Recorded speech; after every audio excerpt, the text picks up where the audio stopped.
Hi guys! Welcome back to my channel, and for today's video ay mag-update lang ako sa sabon na ginamit ko ng Glow Top Peeling Soap. Kung napanood nyo yung aking previous vlog ay sabi ko babalik ako ng ilang linggo or 1 week ba yun kung may nakitaan akong result sa kanya.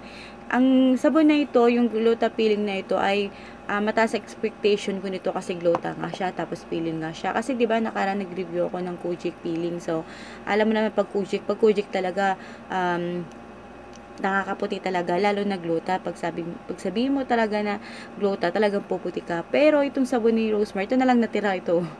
After 3 weeks ko siyang ginamit, tumagal siya ng 3 weeks, ito na nga siya. Hindi siya masyadong tunawin na sabon, di katulad sa mga di katulad sa sa Kojic.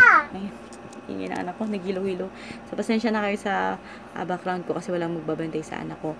So, ayun, ang masasabi ko dito sa sabon na ito ni Rosemary, sobrang bango.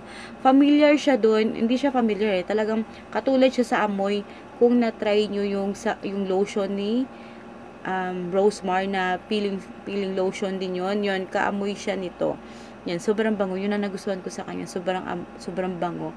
Kaya lang, sa sobrang bango niya, hindi siya masyadong nag-i-stay sa balat ko. Nawawala din yung amoy niya. Kumbagang ganun. Tapos, kaya ako, 3 weeks ko na, bumalik ako ng 3 weeks. Kasi, isang linggo, wala akong nakitaan na effect sa kanya. Yung peeling soap, wala akong nakitaan. Pangalawang linggo, wala rin. Di rin namalat. Kahit sobrang late talaga, ginaganon ko pa ngayon, no. Ginaganon ko pa. Wala talaga ako nakitaan, promise, wala talaga. Tapos pangatlong linggo ito na nagamit ko. Hindi ko na siya masyado nagagamit kasi nahirapan ako magsabon, tapos nahuhulog lang din. Minsan sa mukha ko na lang siya ginagamit. Wala rin talaga ako nakita sa kanya ng pagbabago. Kung sabi dito, ang claim kasi nito ay makakatanggal siya ng pimples. Pero yun, yung pimples ko nandiyan pa rin, Tapos guys, hindi naman ako pumuti sa kanya. Hindi ko naman sinisiraan yung sabon ni Rosemary. Kaya lang, ito lang yung honest review ko talaga. Opo, wait lang. Pero ang sinasabi ko, kung kayo gumagamit nito, tapos may effect sa inyo, kung may peeling sa inyo, guys, ibig sabihin effective sa inyo. Sa akin kasi hindi. So, disclaimer lang, iba-iba po tayo ng skin types. Sa inyo po hiyang at sa akin hindi po. Ay iba-iba po tayo talaga ng skin types. Katulad din po gumamit po ako ng Kojic soap peeling niya, hindi rin po ako noon namalat. Ay, namalat po ako, pero konti lang po noon. Pero yun talaga nakita ko namalat ka konti lang. Pero ito talaga yung Glow Top peeling soap. Hindi talaga ako namalat. So, hindi ko naman sinasabi na wag kayo bumili nito, pero maganda siya. Pero try niyo rin sa sarili niyo kasi baka sa sarili niyo effective, 'di ba? Para kung kayo ang gagamit. Ito lang naman ay base lang sa akin naging experience. Pero nagustuhan ko nga lang talaga sa kanya, maamoy. Nagustuhan ko sa kanya ay sobrang bango, tapos ang bula niya, tapos ganun pa rin, pag nagsabon kayo sa mukha nyo, wag nyo masyadong tagalan kasi mahapdi dito sa part sa gilid ng ilong ko, nahapdian ako parang Kojic din. Pero sa katawan din, nangangati din kasi ako pag sobrang tagal din ang babad. Pero after ng maligo ko, hindi naman siya masyadong nakaka-dry. Yun lang talaga, hinahanap ko lang talaga yung peeling kasi nga 'di ba, peeling soap nga siya. Tapos nag-expect ako na kahit papano ay pumuti, no? Pero walang pagbabago, parang normal lang din na sabon ang sinasabon ko. Mas gusto ko pa nga yung magsabon ng Silka kasi nakikita ko talaga may may effect Pero yung ganito parang walang pagbabago. Yun nga, parang normal lang talaga na sabon.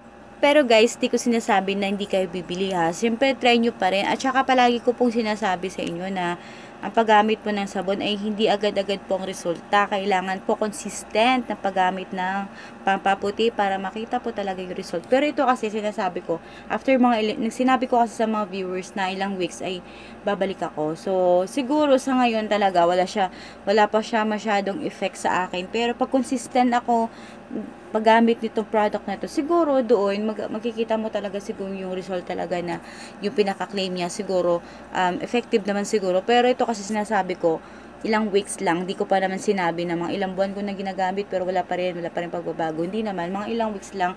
Pero dapat pa rin talaga consistent ang paggamit ng isang product kasi pag sinasabi nila na after 7 days ipuputi ka na, naku, hindi naman totoo yun eh.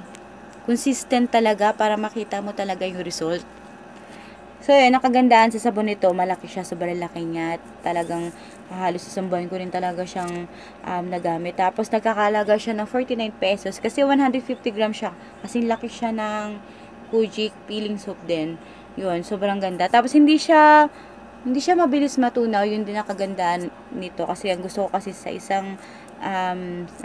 isang sabon na nakakaputi, tapos matipid, gusto kong ganun. Pero, syempre, pagdating sa pagpaputi, hindi pa masyadong, hindi ko pa masasabi kung nakakaputi siya kasi para sa akin, no, parang walang pagbabago.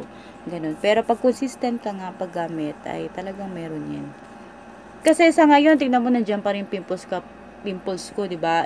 3 weeks ko na siyang ginagamit. Tapos, di ba, ang claims niya ay nakakatagal siya ng acne. Pero, nandiyan pa rin naman siya, oh. Pero, syempre, pag gusto mo talaga yung product na to, consistent ka dapat paggamit ito. Sobrang bango kasi niya, tas ang laki pa, laking tipid talaga. Ang unang paggamit ko sa kanya, hinati ko siya. Hindi talaga buo. Kasi malaki naman siya, pwede siyang hatiin sa 2, 3, 4, ganun. Kaya depende naman sa inyo sa paggamit kung talagang sobrang nagtitipid kayo. So, ayun lang guys for today's video. Ang masasabi ko ay yun nga, yung base lang sa experience ko, hindi ko sinasabi na huwag kayong bumili ha. Ito lang naman, ibase lang sa experience. So, ayun lang guys. Kung meron kayong katanungan, ilalagay ko sa description box yung aking page. Paki-follow na lang po. So, bye! Thanks for watching! See you in my next one. Bye!